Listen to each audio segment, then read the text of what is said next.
चोरी करना, परस्त्री गमन करना, वेश्या गमन करना, जिसके लिए, और शिकार करना, जिसके लिए एक अच्छा लगता हो, ये उसी के लक्षण में आ जाएंगे। है हाँ, तीनों के साथ घटा लेना, क्योंकि अशुभ लेस्या वालों के ऐसे परिणाम होंगे, शुभ लेस्या वाले इन परिणामों से नहीं गुजरते। शुभ लेस्या वालों के कभी भी सप्त व्यसन के परिणाम नहीं होंगे, शुभ लेस्या वालों के। और जिसके बहुत ज्यादा इस प्रकार से, और पांच पापों में अति पाप करना, क्या, एक तो मध्यम पाप तो सब कर लेते हैं, सम्यक दृष्टि भी कर लेता है, देशव्रति भी पाप कर लेता है, लेकिन अति, इतना ज्यादा पाप हो जाता है कि उसकी लेस्या हिंसा में इतना रत है, जैसे सिलेंडर हाउस ही खोल दी उसने, चमड़े का व्यापार ही करने लगा वो, है ना, भयंकर पाप हिंसा करने लगा वो। झूठ में, ऐसा झूठ बोलना सामने वाले का अहित हो जाए, सामने वाले के ऊपर आरोप लग जाए, प्रत्यारोप कर दिया, ये कौन सी लेस्याओं का परिणाम है। अगर आप किसी जीव के ऊपर ऐसा झूठ बोल रहे हो जिससे सामने वाले के प्राण संकट में पड़ जाए, तो समझ लेना आपकी लेस्या खराब है। क्योंकि बिना अंदर के परिणाम बिगड़े आदमी के ऐसे अंदर से परिणाम हो नहीं सकते, उसका नियम से अंदर से परिणाम बिगड़ेगा तभी वो ऐसा भाव करेगा।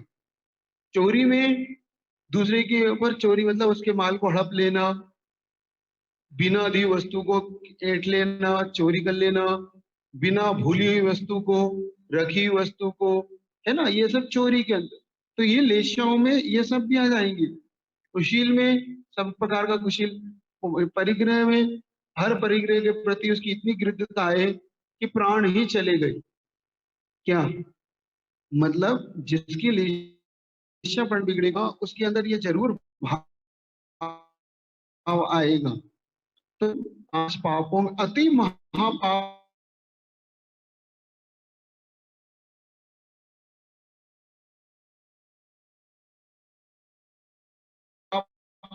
पापों में भी अति में भी जोड़ लेना, किसके समझ गए क्या हो रहा है, लिख रहे हैं, क्या लिख रहे हैं, सप्तम व्यसनों में रत रहता है, पांच पापों में, पहले पढ़ लो बाद में लिख लिया। पांच सप्त व्यसनों में जो रत रहता हो, पांच पापों में जो करने में अति पाप करता हो, ये सब उसके परिणाम है। बैठ जाओ, थोड़ा सहन करो, वो है नहीं ना जो तुम चाह रहे हो वो अभी थोड़े है नहीं ना। अदुख भावितम ज्ञानम जीयते दुख सन्निधि, तस्मात् मुनेर भावेन भले, मतलब जो दुखों में ज्ञान प्राप्त नहीं करता, वो दुख आने पर नष्ट हो जाता है। जो सुख में ज्ञान प्राप्त करते हैं ना जो लोग, तो नियम से उनके निश्चित दुख आने पर वो ज्ञान चले जाते हैं। इसलिए मुनि लोग चलाकर साधना करते हुए उन पापों को बुलाते हैं, मतलब उन परिसरों को बुलवाते हैं, पापों को नहीं, परिसरों को, परिसरों को जानबूझकर चलाते हैं। तो आपके पास तो अभी परिचय है नहीं, अभी आधे घंटे का है, जब आ जाएगी टेंशन की। है ना, ठीक, चलिए। अपीत लेशा का लक्षण, ठीक। तो जो अपने करने योग नहीं करने योग कार्य की क्षमता रखता हो कि मेरे लिए क्या उचित है क्या अनुचित है, मतलब अनुचित को छोड़ देता है, उचित को कर लेता है, ठीक है। सेव्य असेव्य, अब देखो, कर्तव्य कर्तव्य और सेवा से एक जैसे लग रहे हैं, लेकिन ये एक जैसे है नहीं। सेव्य भक्ष्य पदार्थ की ओर चला गया, सेव्य असेव्य भक्ष्य पदार्थ मतलब खाने योग्य नहीं खाने, कर्तव्य और कर्तव्य करने योग्य कार्य की ओर चला गया, कि मुझे ये कार्य करना चाहिए, मतलब मैं ये धंधा करूं कि नहीं करूं, मैं ये बोलूं कि नहीं बोलूं, मैं इससे इसके प्रति क्या भाव रखूं कि नहीं रखूं, ये कर्तव्य कर्तव्य हो गया। और सेव्य से मैं भोजन करूं कि नहीं करूं, ये पीऊं कि नहीं पीऊं, ये वस्तु खाऊं कि नहीं खाऊं, ये सेव्य असेव्य की ओर चला गया, ठीक है। भक्ष्य भक्ष्य जो विवेक रखता हो, ये याद रखना, पूछा जा सकता है, ठीक। दया और दान में देखो, दोनों दकार है, दया और दान। दया का अर्थ तो अनुकंपा का भाव, पढ़ा था ना अपने, सम्यक दृष्टि का लक्षण होता है अनुकंपा। जीवों के प्रति जो दया करता है वो अनुकंपा का भाव और दान यानी देना, वस्तु है, पैसा है, भोजन है, वस्त्र है, ये सब देने का भाव, ये कहलाता है दान। अब अगला अब कल छूट गया था यहाँ से, अब यहाँ से आगे आज पढ़ती। मृदुभाषी हो। मृदुभाषी का मतलब दो प्रकार से निकालिएगा। एक तो बोलने के अर्थ में, बोलने के अर्थ में मतलब हुआ कि बोलना में जो अपनी मृदुता रखता हो, मतलब किसी को किसी प्रकार से ठेस ना पहुंचे, ऐसे शब्दों का जो उपयोग करता हो वो मृदुभाषी। एक मृदुभाषी का मतलब निकालना कि जो दूसरे का हित चाहता हो लेकिन कड़क बोलना पड़ता हो। है, मृदुभाषी का अर्थ ऐसा नहीं निकालो कि हमेशा ही आपको बहुत अच्छे से ही बोलेगा, लेकिन आपके हित के लिए अगर वो थोड़ा सा डांट रहा है, थोड़ा सा आपको कड़क बोल रहा है, तो भी मृदुभाषी ही है वो। क्यों मधुमासी है वो? क्योंकि आपका हित चाहता है। क्योंकि लोग इसका अर्थ ऐसा निकालते हैं, देखो महाराज, इसीलिए तो कहते हैं ऐसे कैसे बोल सकता है वो, ये मृदुभाषी का लक्षण नहीं है, ये तो लेस्या ही बदल गई। नहीं, आप गलत चले गए। अगर वो व्यक्ति आपका हित चाह रहा है, जैसे माँ, माँ अपने बेटे को जोर से बोलती है कि नहीं, तो माँ अगर धीरे से मतलब इसको मृदु भाषा में बोले, बेटा मिट्टी मत खाओ, छोड़ देगा वो। माँ को क्या कहना पड़ता है, इधर आओ, और फिर आंख दिखाती इतनी बड़ी, तो फिर वो चुपचाप आ जाता है और छोड़ देता है। तो ये मृदु भाषापना ही उसका, गुरु को शिष्य के प्रति थोड़ा सा अपने को थोड़ा टेढ़ा होना पड़ता है। क्या, एक कहावत सुनी आपने, सीधी उंगली से घी नहीं निकलता तो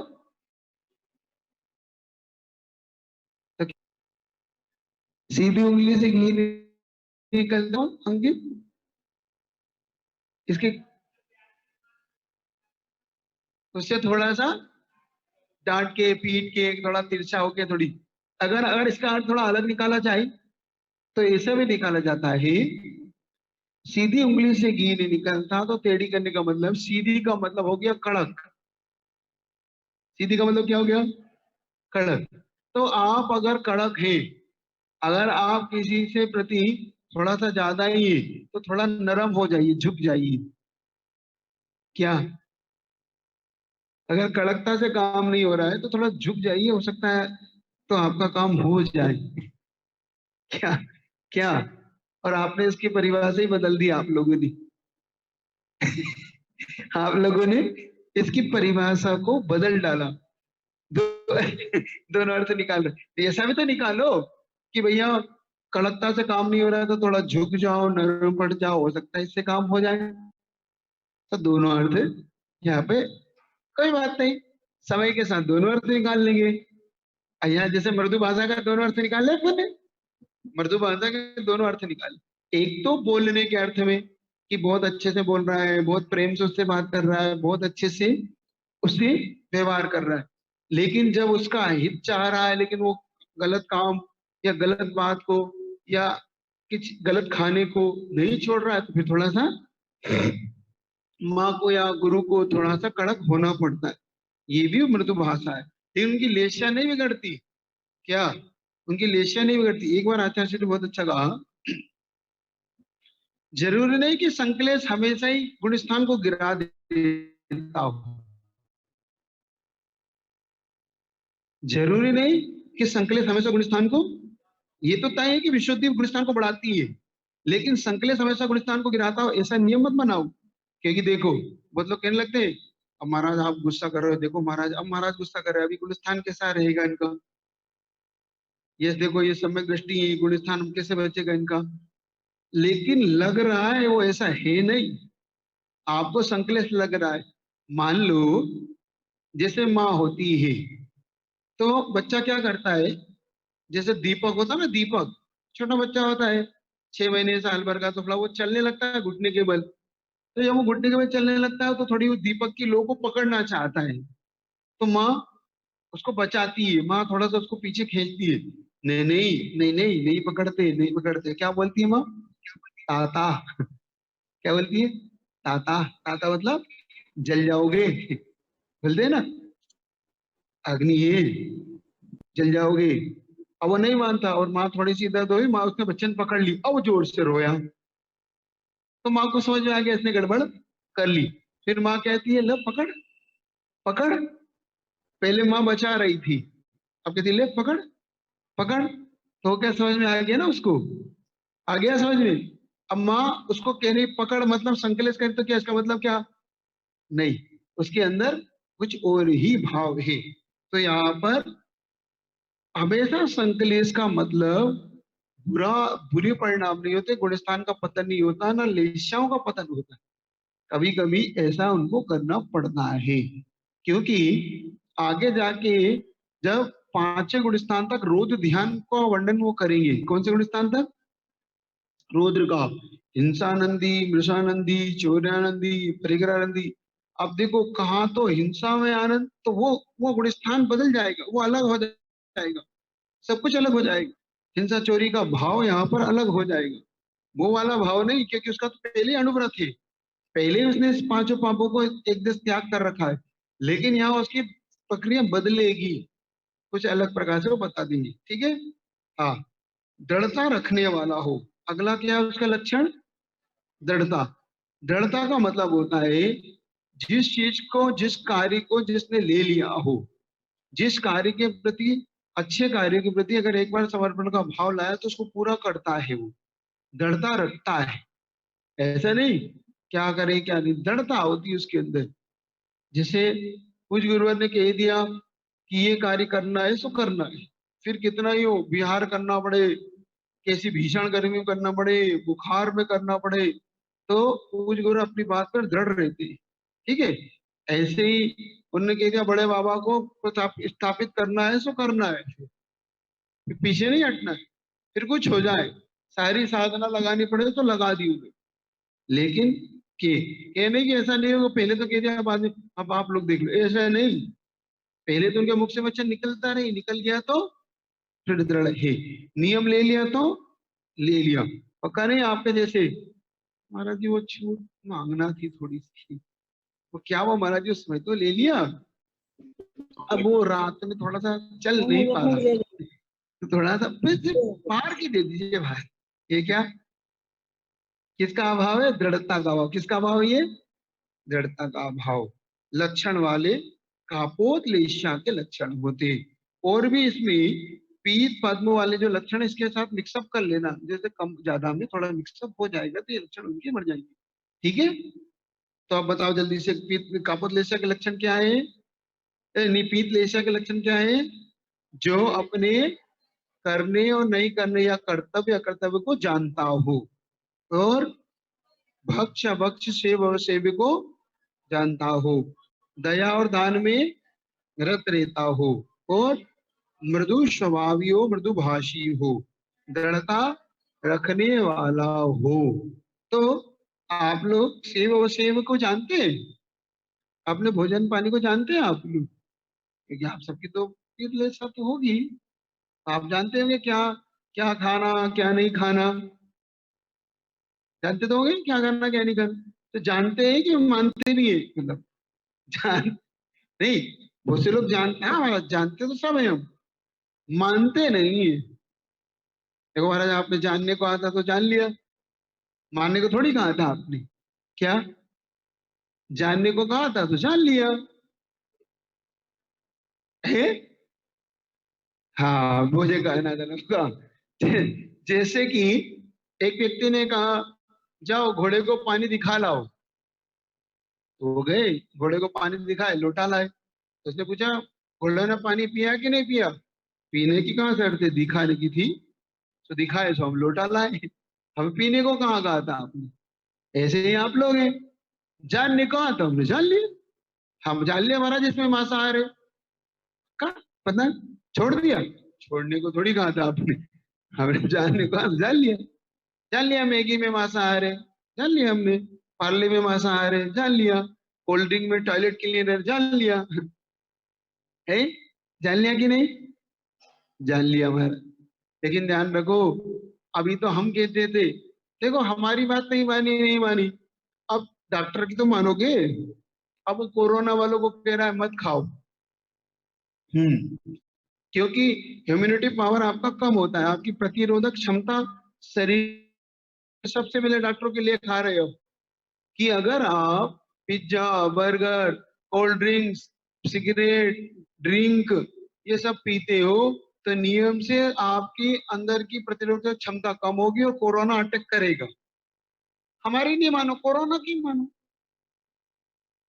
क्योंकि हमने एक बार कहानी बताया था ना आपकी, गुरु गुरु की बात समझ में नहीं आती, गधे की बात जरूर समझ में आती है ना। तो है संकेत सर साथ में एक और सुनाइए। तो आप लोगों को हमारी बात समझ में नहीं आ रही है, कोरोना की तो आएगी आएगी। कोरोना ने जैन धर्म के सारे सिद्धांत लोगों को दे दिए। क्या? कोरोना ने जैन धर्म के जितने सिद्धांत थे सारे लोगों को सिखा दिए। अब हमें नहीं सिखाना पड़ता। उनके भाई हिंसा मत करो, मांसाहार मत करो। लोग अपने आप मांसाहार को छोड़ रहे जो समझदार है। देखो जो ना समझ की तो कोई दिक्कत ही नहीं, उन्हें तो भगवान भी नहीं समझा पाया। लेकिन जो समझदार थे उन्होंने मांसाहार छोड़ा, उन्होंने शराब पीना छोड़ा, सिगरेट पीना छोड़ा, गुटखा पी खा के थूकना छोड़ा। क्योंकि अब सरकार ने भी इन पे वो लगा दिया, हाँ बैन कर दिया, और अगर थूका तो चार्ज कर दिया। अब तो लोग भी नहीं थूकने देते। तो ये यानी थूकना, क्या मालूम तुम कोरोना हो या थूक, है ना। हाँ तो चलो कोई बात नहीं, किसी की तो मान लो, हमारी नहीं मानो, कोरोना की मान लो, मानो अब तो मानो। तो अब मान लो, अब तो कह दो कि हाँ, तो ये भक्ष अभक्ष के सेव अभिसेव का ज्ञान होना चाहिए। कम से कम जैन सिद्धांत के जानने वालों को तो इसका जान। आप परिग्रह अपने आप लोगों का मन में है तो, लेकिन अब कम करने का भाव तो आता ही है। क्यों? दुकान बंद है महाराज 2 महीने से, कैसे परिग्रह कम हो गया? अब तो जो बच जाए वही बहुत है महाराज जी। हाँ जान बचे, जान है तो जहान है, अब तो ये और चलने लगा। क्या? जान है तो जहान है, नहीं तो पता पड़ा कि स्नान हो गया, जान है तो स्नान है, जान भी गए स्नान सब गए। अब तो लोग ये कह रहे हैं कोई बात नहीं महाराज जी, पैसा आए चाहे नहीं आए, अपनी जान बच जाए। कि धन लेने भी नहीं जाता उसके पास, क्या मालूम कोरोना वाला ना हो। क्यों? ठीक है। देखो इस प्रकार से अब पीतलेशिया, पीत के बाद पद्मलेशिया। अब देखो पद्मलेशिया थोड़ा सा इससे और अच्छा व्यक्तित्व का धनी है। कपदलेशिया वाले से फिर पीतलेशिया, पीतलेशिया से पद्मलेशिया। जो त्यागी हो, अब देखो वो कुछ चीजों का फिर त्याग कर लेता है कि भैया नहीं ये ठीक नहीं, अपने लिए ये नहीं खाना चाहिए। जैसे चमड़े इत्यादि के वस्त्र नहीं पहनना चाहिए, जूते नहीं पहनना चाहिए, चमड़े की बेल्ट इत्यादि वो नहीं, ये हिंसा के हम नहीं कर सकते। ठीक है। अब वो कुलाचार की ओर भी जानता है। क्या जानता है वो? कुलाचार। कुलाचार समझ गए? कुल का जो आचरण है उसे बोलते हैं कुलाचार। आपके कुल से जो चला आया, जैसे जैन कुल में चला आया रात्रि भोजन त्याग है, मांसाहार का त्याग है, शराब का त्याग है, व्यसनों का त्याग है, ये जैन कुल से चला आता है। और उनके कुलों में भाई मांसाहार करना, शराब पीना, ये उनके जो व्यक्ति थे उनके कुल से चला आ रहा है। तो एक बात ध्यान रखना, कुल से चले आने वाले को इतना पाप नहीं है जितना जिनके कुल में नहीं था और कर रहे हैं उसका पाप। क्या? जिनके कुल में व्यसन नहीं होता था वो नियम से नरकगामी होंगे, और जिनके कुल में व्यसन होता था वो जा भी सकता है, नहीं भी जा सकता है। क्योंकि उसे तो बाप दादाओं से मिला है ना। उनके गुरु व्यसन करते, उनके पिताजी व्यसन करते, उनके खानदान में व्यसन होता है, उनके भगवान व्यसन करते हैं, तो वो इसलिए उनको दिक्कत नहीं है। लेकिन तुम करोगे तो तुम्हारे भगवान करते हैं व्यसन, गुरु करते हैं, तुम्हारे आपके बाप दादा करते हैं नहीं। जब वो नहीं करते तो आप कैसे कर रहे हो? ये तो बोलते कुलाचार, कि कुल की परंपरा से जो आचरण चला आया है। तो जैन कुलाचार में ये कभी नहीं आया कि आप इस, तो यहाँ पर पद्मलेशिया वाला जो त्यागी हो, मतलब अपने कुल के आचरण के योग्य कार्य करता हो, है। तो आप सब किस कुल के हैं? जैन कुल। जैन कुल में ये सब नहीं होता। अब भद्र हो, भद्र का मतलब सरल, भद्र परिणाम में बोलते हैं ना भद्र, आप कुछ ऐसा भी बोलते हैं जैसे महाराज जी बिल्कुल गाय जैसा स्वभाव है। कैसा स्वभाव है? अरे गो है ये तो, बिल्कुल गो जैसा स्वभाव है ना, इसका तो कुछ, तो बोलते हैं भद्र परिणामी। ऐसा भद्र मिथ्या दृष्टि भी होती है। क्या हो गया? कुछ हो गया। भद्र, सच्चा हो, मतलब सच्चा हो मतलब जो एक बार कह दिया उस पे जो दृढ़ रहता हो, और सच बोलने में जो विश्वास रखता हो। झूठ नहीं बोलता, सच बोलता। गलत है तो गलत है, सही है तो सही है। गलत को भी ऐसा नहीं बोलेगा सच बना के, गलत को भी गलत बोल देगा, सच को भी सच बोल देगा। साधु जनों की पूजा में जो तत्पर रहता हो, मतलब साधु से दो अर्थ ले लेना। साधु से मुनि इत्यादि भी लेना, साधु से सज्जन इत्यादि भी ले लेना। तो यहाँ पे पूजा अर्थ का फिर महाराज जी, सज्जन से तो श्रावक भी होते तो उनकी पूजा, हाँ पूजा के अर्थ भी दो हो जाएंगी। एक होता है सम्मान देना, वस्त्र देना, आभूषण देना, कुछ दान देना, उसके योग्य। ये भी श्रावक इसे सज्जनों का साधु इसलिए बोलते हैं। जैसे राजा श्रेणी राजा श्रेयांश का, राजा भरत चक्रवर्ती द्वारा पूजा की गई, एक शब्द आता है आदिनाथ पुराण में। तो वहां पूजा करते ये नहीं है कि उसकी अष्ट तरह से पूजा की। पूजा करते वहां पर राजा श्रेयांश को उन्होंने दान तीर्थ की उपाधि से सम्मानित किया, वस्त्र आभूषण दिए, उन्हें उस योग्य पद दिया। इस प्रकार से उनका आदर सत्कार करना भी पूजा है। तो यहाँ पे आदर सत्कार का अर्थ पूजा लेना। तो जो सज्जन लोग हैं उनको भी साधु बोलते हैं। तो उन साधु के सेवा तत्पर, मतलब उनकी पूजा में, मतलब उनकी भी सम्मान इत्यादि वो करते हैं। कापुल ये पद्मलेश्वर। और मुनियों के प्रति भी, गुरुओं के प्रति भी, भगवान के प्रति भी भक्ति रखते हैं, अष्टद्रव्य इत्यादि पूजा करते हैं, आहार दान आदि कार्य में तत्पर रहते हैं, अभय दान देने में तत्पर रहते हैं, शास्त्र दान देने में, इत्यादि दानों में जिनका मन हमेशा तत्पर रहता हो, ऐसा। तो यहाँ पर साधु जनों की पूजा में जो तत्पर, मतलब इनके सम्मान इत्यादि में तत्पर रहता हो। उत्तम कार्य करने वाले हो, जिसको कार्याकार की, देखो कार्य की पहले तो विवक्षा पहले हो चुकी थी, अब कार्य में भी और अच्छा कार्य कौन सा है जिसको वो चुनता है। क्या?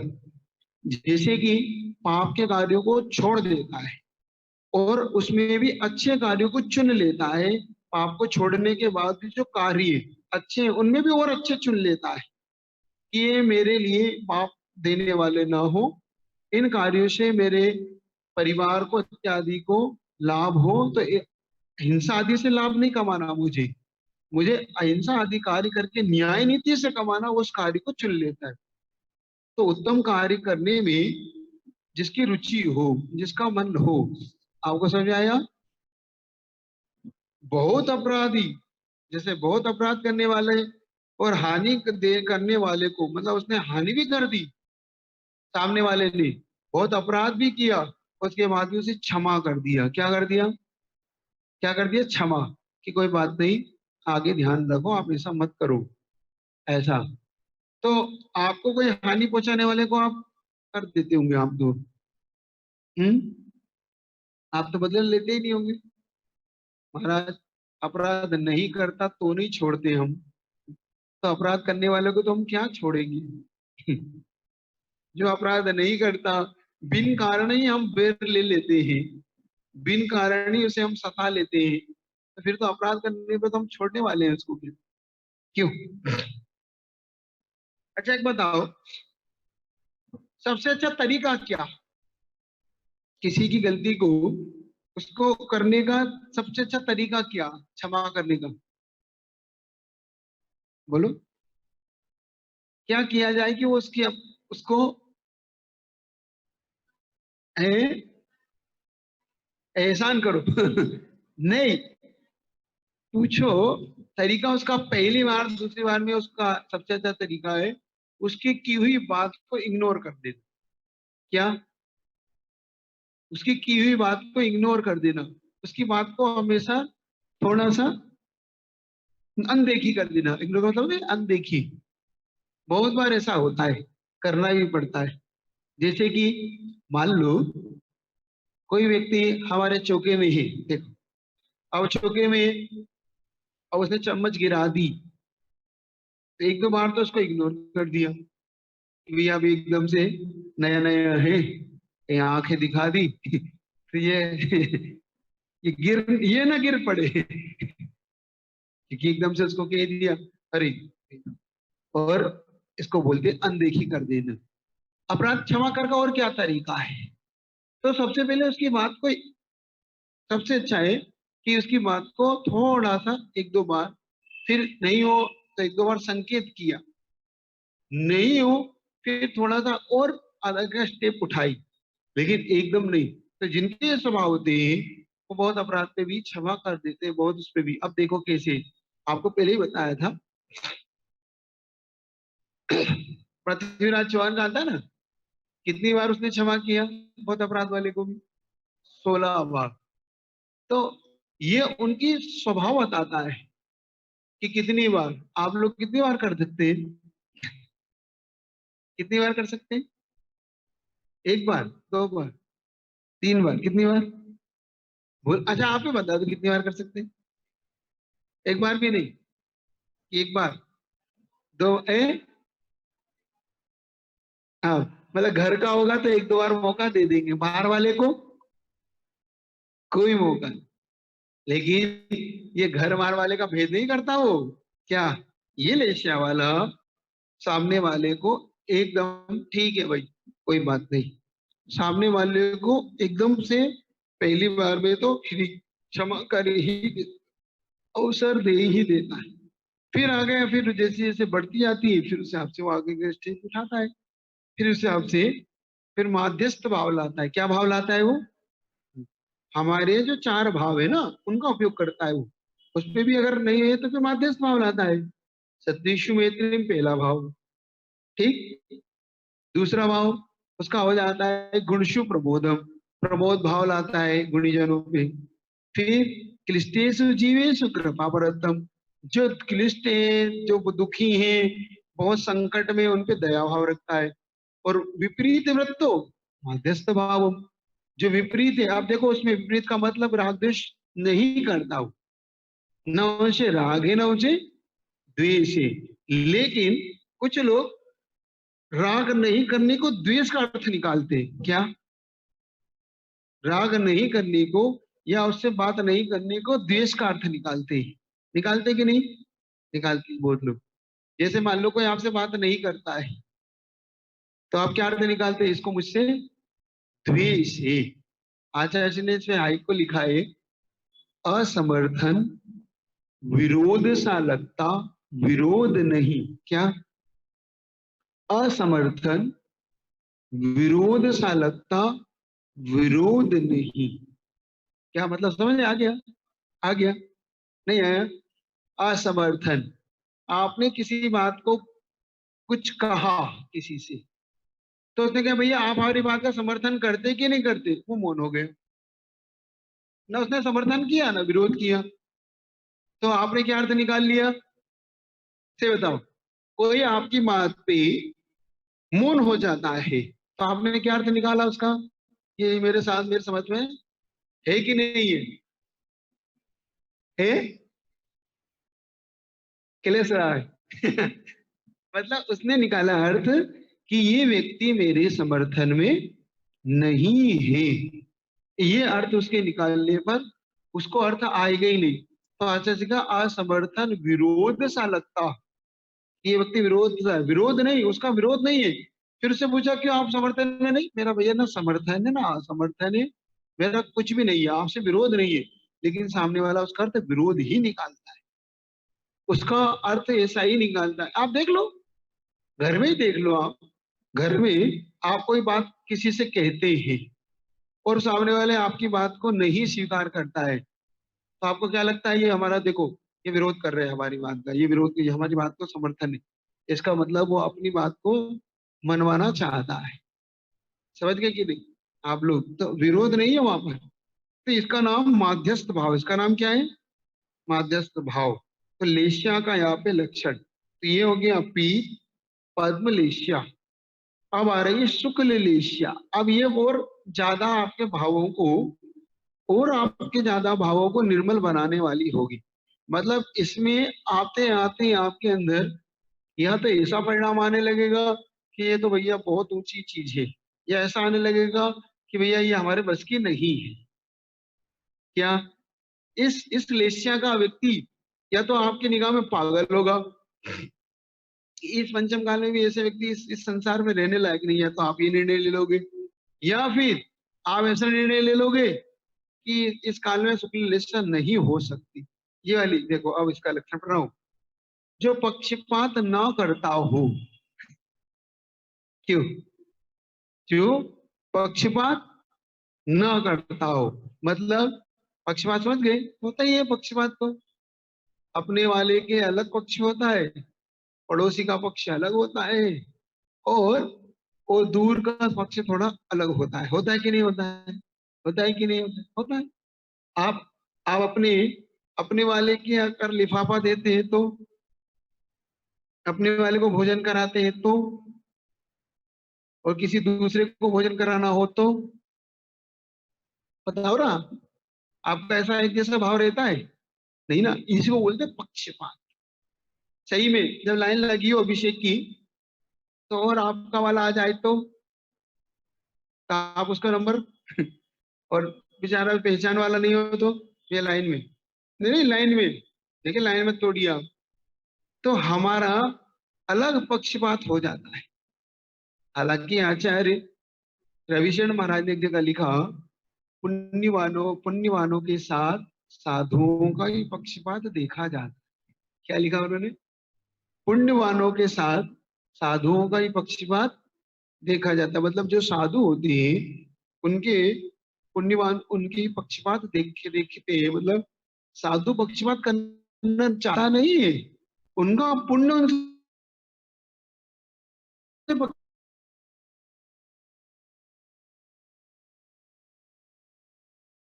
पक्षपात करवा लेता है, लेकिन उसका पुण्य उससे पक्षपात करवा लेता है। जैसे आप प्रश्न पूछते हैं, महाराज हमें क्या कमी थी, आप यहाँ क्यों गए, मगर गए महाराज, हमारे नगर में क्यों नहीं आ पाए, उस नगर में चतुर्मास क्यों नहीं किया, हमारे नगर में चतुर्मास क्यों क्यों इसके नगर में क्यों, हमारे यहाँ क्यों नहीं किया, उस मोहल्ले में क्यों किया, इस मोहल्ले में क्यों नहीं गए, क्यों? पता है कि नहीं? आप हमारे यहाँ क्यों नहीं आए? अब आचार्य श्री के साथ भी देखा जाता ना, तो आचार्य श्री एक ही बात कहते, भैया उस व्यक्ति का पुण्य तेज था, तो उस व्यक्ति के पुण्य ने खींच लिया। आपका पुण्य बढ़ेगा तो आपको खींच लेगा, उसमें क्या बात है? इसलिए तो आप पक्षपात समझ गए हैं, आप साधु का पक्षपात क्या होता है। तो यहाँ पर वो बता रहे हैं कि जो पक्षपात ना करता हो, तो शुक्ल लेशा वाले, जो पक्षपात ना करता हो, निदान ना करता हो, क्या नहीं करता हो? निदान आप समझ गए?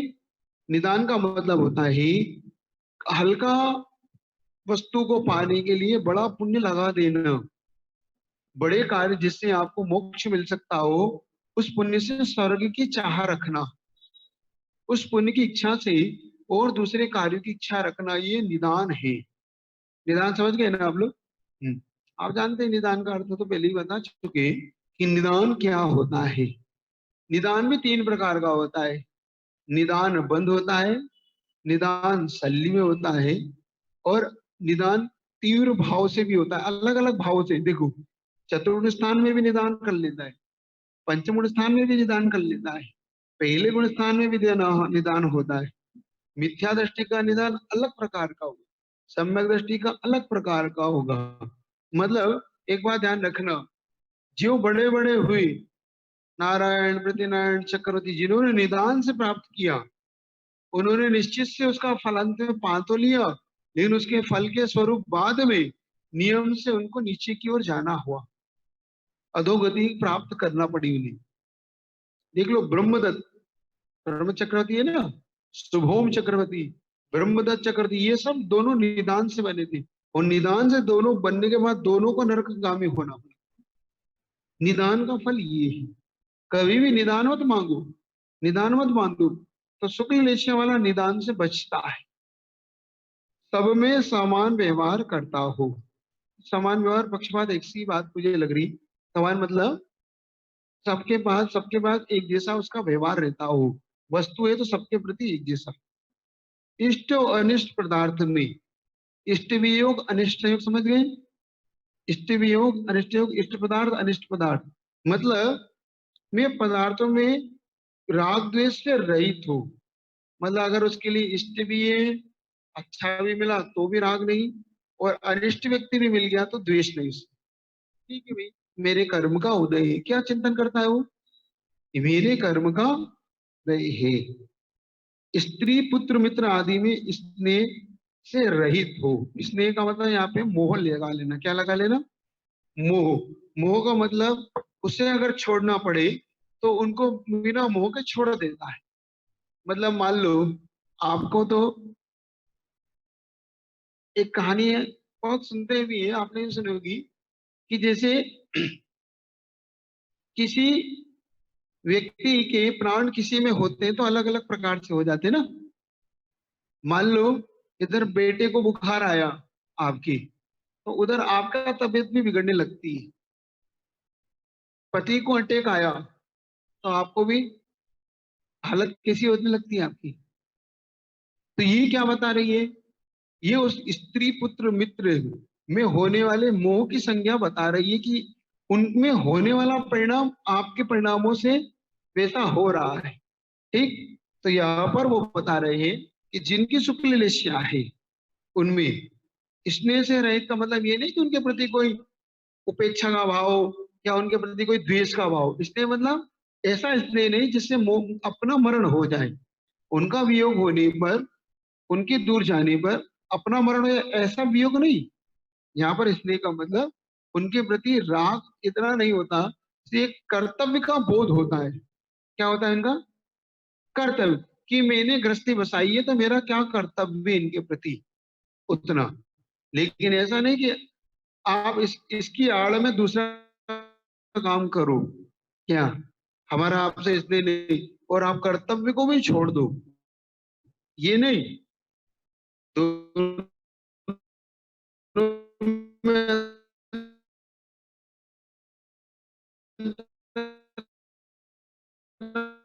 समझ